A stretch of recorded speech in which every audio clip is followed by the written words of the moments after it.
Hello and welcome to Policy Watch. A miracle, a tsunami, history unfolding, or perhaps India's second tryst with destiny.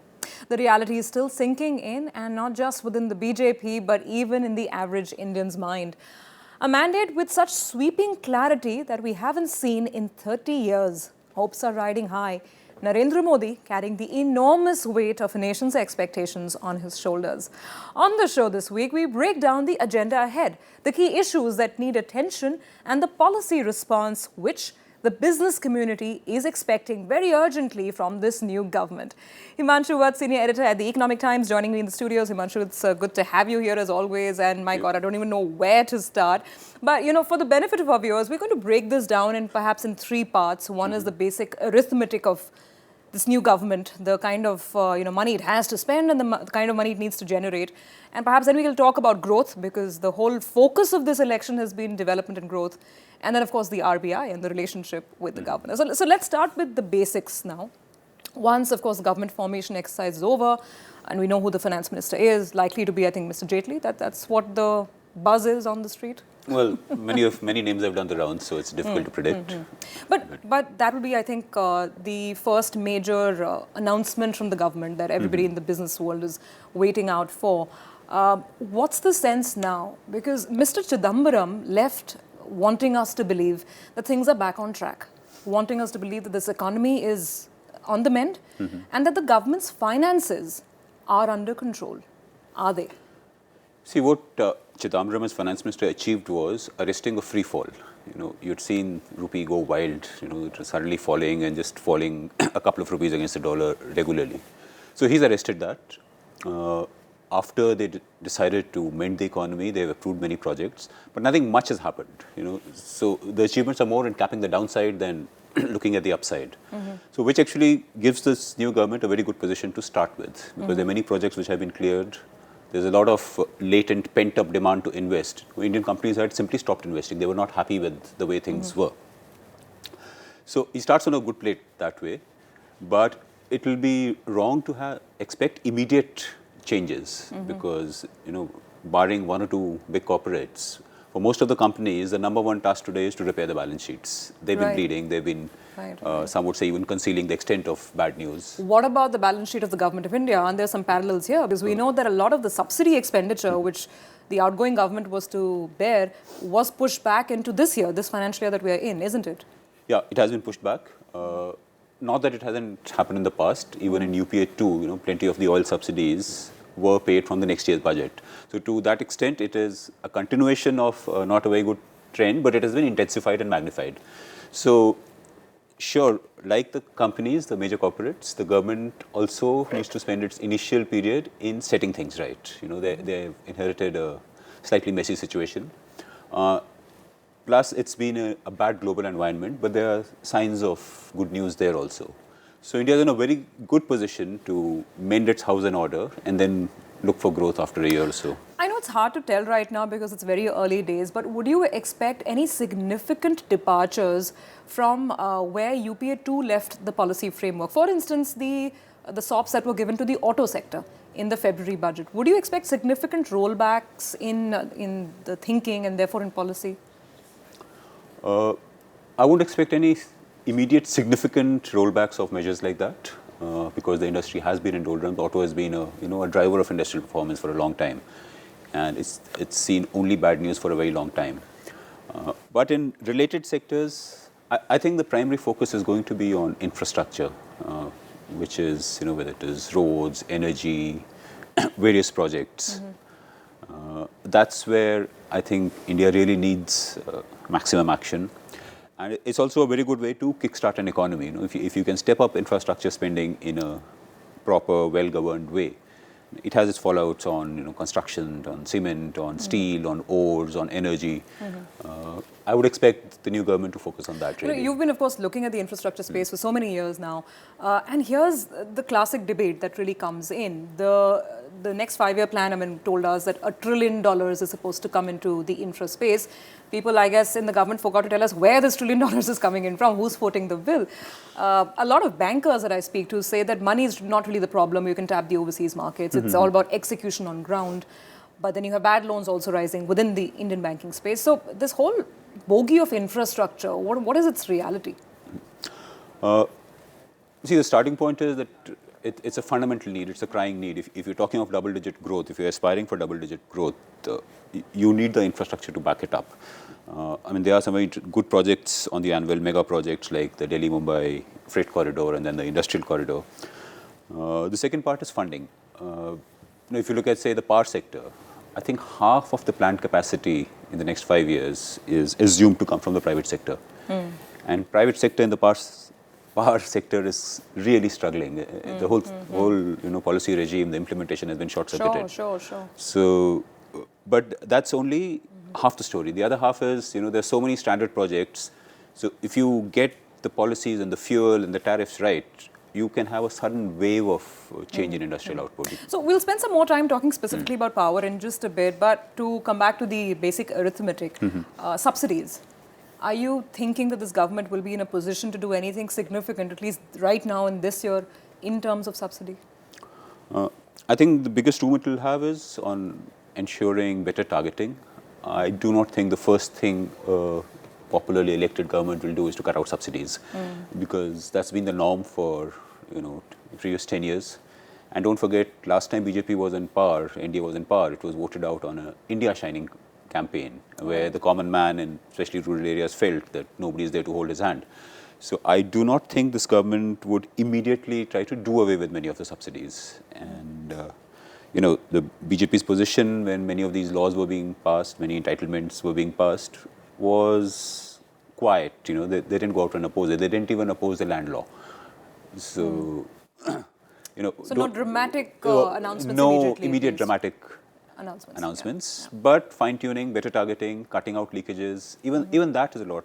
For example, kerosene subsidy, for example. Now, there's one of the proposals is that instead of using kerosene to light up homes in remote areas, you can use a solar lantern, which has free fuel supply in a sense. Sure. Those kind of measures are more a possibility than simply saying, okay, we are not going to subsidize so many people now, or we're going to reduce subsidy. That won't be too unpopular, dramatic a measure. Yeah. Okay, quick break right now. On the other side, we're at a decade low in terms of growth in India. Can this NDA government really turn things around? We'll ask Himangshu when we come back. Welcome back here with Policy Watch, and we're asking the real basic questions a day after this historic win of the NDA and the BJP. So, Himangshu, 5%, and most estimates for growth are somewhere between 5.5%, maximum touching 6%. What is it that this government will have to do to try and move things up from here? See, growth is very obviously going to be number one on the new government's agenda. If you look at the campaign, it's all about development.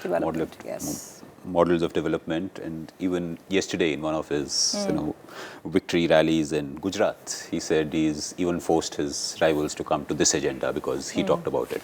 And to make it a Jan Andolan. Yeah. Very fiery speech there. So there's, you've got everything going to push that because people want jobs, the corporate sector wants policies to expand, and this has been the BJP's campaign formula. So you'll do whatever it takes to, deliver on promoting manufacturing, growth, investment. What could be the steps that really trigger that? Because I think, as you mentioned, with corporate India, it's not as if companies have completely stopped investing. Some of them are investing overseas. They're looking for orders overseas because nothing was moving here. What is it that will tip the balance back in India's favor? First thing is that feel-good factor and the feeling of good governance. If companies think that it's a simple, transparent process where you can bid for a project, get it, execute it without any bureaucratic obstacles. And that's broadly what he has done in Gujarat. That, once a company is given a project, whether it was Tata Nano, which dramatically shifted from Bengal to Gujarat, and which is a very important part of sort of a turning point of sorts for the man himself. Yeah. So having and he's seen the rewards of that, the success he's got out of that. So there'll certainly be strong measures to support industry, And as I said a little while ago, infrastructure, if you can kickstart roads project. Sure. We've seen NDA government of the past do that, this golden quadrilateral. It's quite a visionary thing, which had a lot of resistance that a country like India cannot spend 50,000 crores, but these guys were determined and they did it. So that's the kind of determination which industry expects, people expect. He's very keen to create rural jobs. Sure. So one would expect measures to facilitate any investment, any company which wants to invest outside in industrial areas or in backward areas. So perhaps some SOPs over there. Some SOPs, and actually incentives, in industries in such a situation, they're not even asking for huge tax breaks or something. They're just saying, let us go ahead and do our business. Don't put obstacles. Sure. So simply removing obstacles. Help us understand coal now and what really is going on, because that's kind of the fulcrum of so many other things, and whatever happens to power projects and power plants, etc. Where do we stand in terms of moving forward on coal after the scam, which of course the matter is still lying in court. So what can one expect? Coal is an interesting story. The first point I want to make is that India has one of the biggest reserves of coal in the world. And to that extent, it's a crying irony that India is importing coal. It's a bit like Saudi Arabia importing crude oil if it happens. So, and the reasons are simple actually. The biggest customer for the coal sector and the most important customer is the power sector.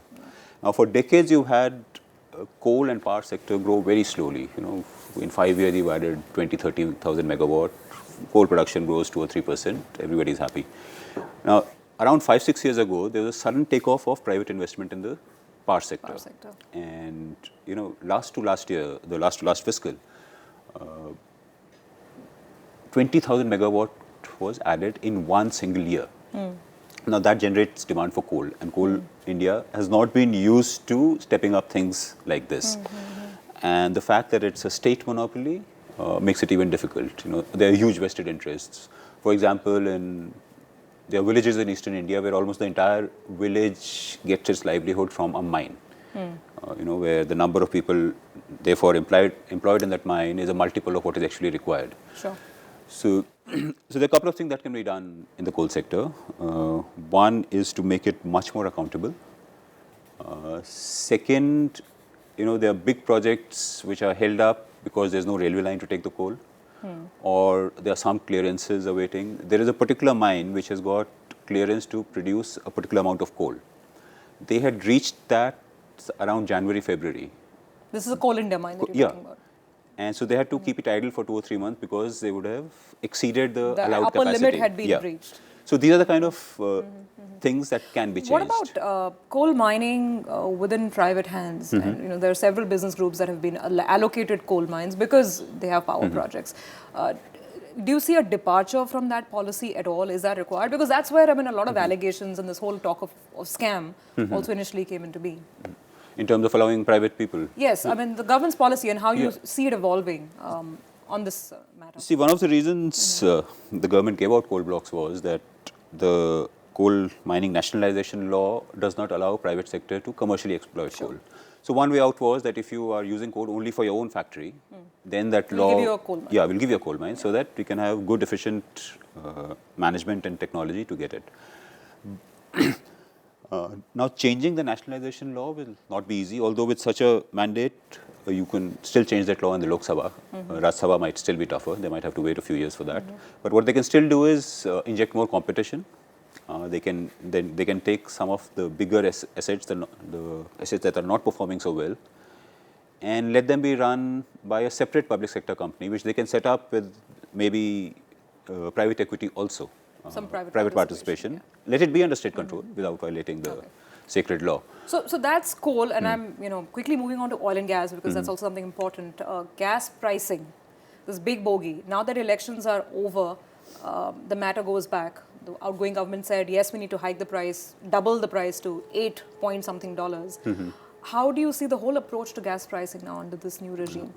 I think the first thing that needs to be done here, and I think this government will do it, is to completely delineate economics and politics here. The gas pricing issue has been too politicized. We've had statements in public rallies about gas pricing, which is not very good. It's an economic energy resource matter. It has to be dealt with on its own. The previous government has made very clear statements that there are many gas fields which are not viable at 4.2. So, there is an ironic situation where you have discovered proven gas field, but you cannot develop it. So that's a call the government has to take. Where India is such a heavy energy importer, can you afford to have proven gas fields and you're not developing it? So there has to be, a proactive approach that, look, these are gas fields that we need to go ahead and develop. In the past, we even had a case of an oil field, which was ready to start producing an additional 25,000 barrels per day. But it took months and months and months to get the permission so that the company would press a button and 25,000 barrels per day come out. So those are things that need to change, and I'm sure they will change. Coming back to gas prices, I think it's time for government to really look at the brass tacks, what is to be achieved by not raising gas prices, what is to be lost, and what is to be achieved if you do raise them. One of the points I make pretty often is, people talk a lot about shale gas prices in US, and how US gas prices are much lower. Much lower. They're around why should we be paying $4 to $5? $9? But what people forget is that, say 10 years ago or longer, US gas prices were then $12 to $14, when in India it was $2 or something. But they did not interfere in the market, and sure, some private guys were getting good returns. But that attracted so much investment in technology that led to so much gas production that today you have the cheapest gas in the world in US. Normal market demand supply. Yeah, so very often the market can take care of it. Okay. So basic three points of agenda: infrastructure, coal and gas, perhaps some of the immediate issues that this government will have to look at. We'll take a very short break. On the other side, the relationship this new government will have with the RBI. Back in a moment. Welcome back here with Policy Watch. We're discussing the agenda ahead in terms of economic policy for this new government as it sets up shop. Okay, so Himangshu, this has already become a talking point before the government came into being. What happens to Mr. Raghuram Rajan? Is the BJP anti the man? He seems to be pretty hawkish on inflation, and he's raised rates thrice. Your initial thoughts on all that we've already seen and heard? I think too much has been talked about this. There's overall appreciation of the kind of governor we have, whether it's the Indian markets or international markets or the policy-making community. There's a deep appreciation for him. And, I don't think there's a precedence of a new government coming in and changing the RBI governor. So that's not a very likely thing. But at the same time, we cannot have the captain of the monetary policy and the rest of the government economic policy not being fine-tuned and, in a sense, convergent.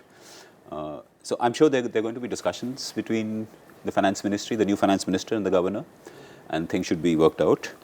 The other point is, I do not see a conflict between a monetary policy, the central bank governor and the finance minister, because there's no political party that does not want to curb inflation. The whole idea of growth and is linked to prosperity. Sure. If you're producing a lot and having a huge lot of growth, and more than half your population cannot afford it, that growth is pretty pointless. Sure. And that very often leads to election setbacks also.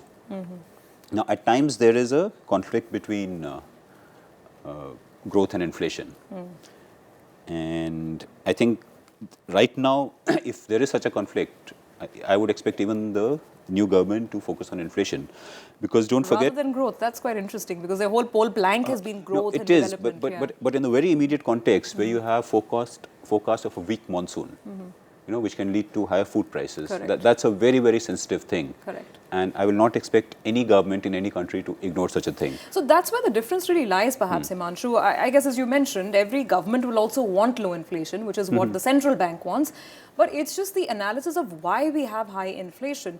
While the RBI might look at monetary policy as a tool and therefore think about raising rates, there are lots of people within the academic and economic community who agree that this is more a supply side problem. It's because we have bottlenecks, which is why prices are perhaps even artificially high in some cases. See, it is a supply side problem, certainly. There's a huge impact of that. One cannot wish that away. But one of the reasons of the supply side problem is that there isn't much investment. And I will not say that there's a lack of investment entirely because the interest rates are high. Now, if you give them a good market, you give them a good policy regime and no obstacle to go ahead and invest, they would. Many of them will. And even if the RBI is to start easing policy, it will ease it by what, 25 basis point, 50 basis point or something.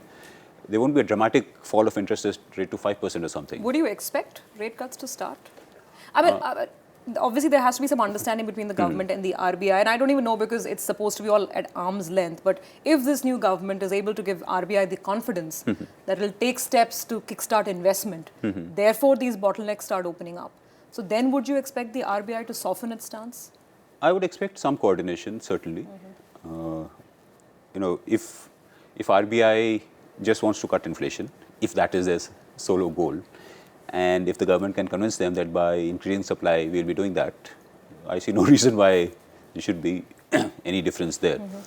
But a lot will depend on the first few statements from the finance ministry, their perception of where food inflation is, where food production would be, and end of the day, the RBI governor is an educated, mature man who has handled policy, and I really do not expect a serious conflict between the two. I'm going to ask you the toughest question right in the end. So the stock markets, let's talk about this. Euphoric highs and the anticipation rally. How patient will people have to be on the street to actually see some fruits come through? And therefore, if this is a long period that we're talking about in terms of actual action, do you expect a petering off in the market euphoria? It's very difficult to project anything and predict it, but we've seen all kinds of investor behavior across the world, and one of them is Japan, where you had a fairly right-wing reformist government, but once the markets were convinced that they are reformist and they're going to set the economic agenda right, markets rose up some 80% in 6 months. Yeah. So we've seen that.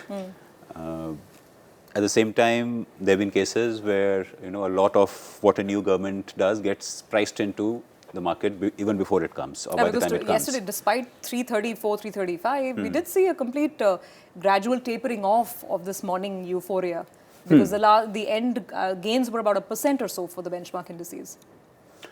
So there would be some profit booking. People who've bought in the last few weeks in anticipation of that would have seen a good rise in their portfolio, and they'll book profits.